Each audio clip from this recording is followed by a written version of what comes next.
জনগণকে ধোঁকা দেওয়ার দুরভিসন্ধি বলে আমরা মনে করি। এটা যদি একটু ব্যাখ্যা করেন যে কেন আপনারা এরকমটি বলছেন। দেখুন, সেই উন্মাদনা, সেই উৎসাহ উদ্দীপনা যা তারা 2024 সালের 5 আগস্টে তারা বাংলাদেশের জনগণের প্রতিক্রিয়া হিসেবে তাদের তন্ত্রমূলক উগ্র সাম্প্রদায়িক উত্থানকে তারা ব্যবহার করেছিল। That euphoria is over. এবার দেখুন, লক্ষ লক্ষ টাকা খরচ করে জাতীয় সংসদে দক্ষিণ প্লাজা যে সমাবেশের আয়োজন করা হয়েছিল, এই সমাবেশে 10 লাখ লোকের উপস্থিতির তোড়জোড় এবং তারা ঢক্কা নিনাদ বাজিয়েছিল। বাস্তবে 10,000 লোকও সেখানে উপস্থিত হয়নি। বড়জোর 3-4 হাজার লোক সেখানে এসেছিল, তাও সরকারি কোষাগারের অর্থ ব্যয় করে, ট্রেন ভাড়া করে, তারপর সরকারি কর্মচারীদের বাধ্যতামূলক ভাবে উপস্থিত থাকা এবং জেলা পর্যায়ে উপজেলা পর্যায়ের অফিসারদেরকেও এই সভায় বাধ্যতামূলক ভাবে উপস্থিত থাকার নির্দেশ প্রদান।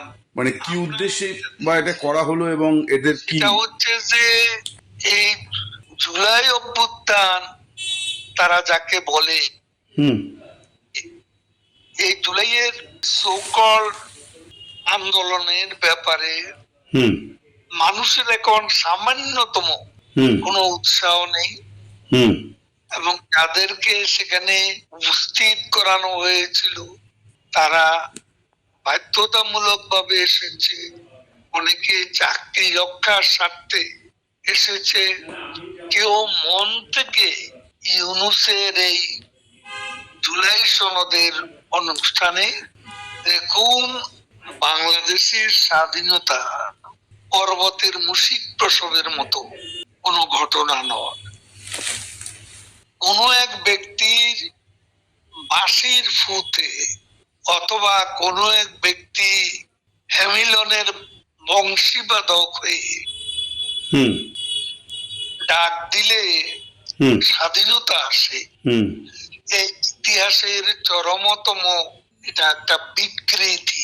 72-এর সংবিধান, সেই সংবিধান সারা পৃথিবীতে প্রশংসিত হয়েছিল একটি আধুনিক গণতান্ত্রিক সংবিধান হিসেবে। চমৎকার একটা সংবিধান, এর বর্ণনা আন্তর্জাতিকভাবে বিভিন্ন মিডিয়া, পলিটিক্যাল স্বাধীনতার ঘোষণাপত্র যেটা সংবিধানে বর্ণিত আছে,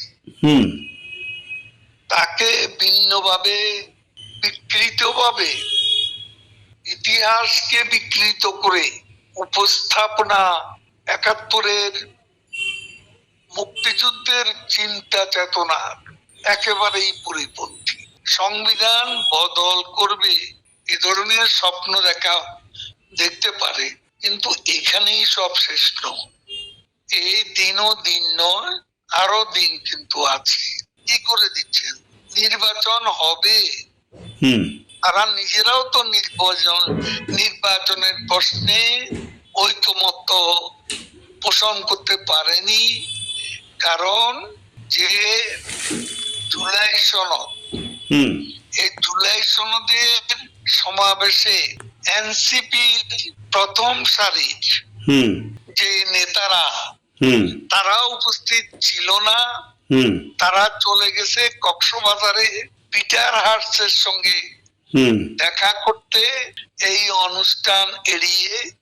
আর অন্যদিকে বিএনপি ছাড়া জামাত ইসলামী এবং ইসলামপন্থী কিছু দল যারা ইউনূসের ঘনিষ্ঠ মিত্র বলে পরিচিত, তাদের প্রতিক্রিয়া কিন্তু ইতিবাচক নয়। এই অবস্থায় নির্বাচন নিয়েও সন্দেহ রয়েছে। নির্ধারিত নির্ঘণ্ট ঘোষণা করে বাস্তবে তার কোনো প্রতিফলন ঘটবে বলে আমরা মনে করি না। আর বাংলাদেশের 50+ জনগণ আওয়ামী লীগের সমর্থক, শেখ হাসিনার নেতৃত্বে বিশ্বাসী। তাদের বাদ দিয়ে এখানে ইনক্লুসিভ, অংশগ্রহণমূলক, নিরপেক্ষ নির্বাচন হতে পারে না। বাংলাদেশের জনগণ এই নির্বাচনকে প্রতিহত করবে। সেই নির্বাচন হবে না, হতে পারে না। নির্বাচনের নির্ঘণ্টের ব্যাপারে ইউনূস এবং তার যারা মিত্র তারাও কিন্তু ঐকমত্য পোষণ করে না। অবৈধ নির্বাচনকে প্রতিহত করবে বাংলাদেশের জনগণ।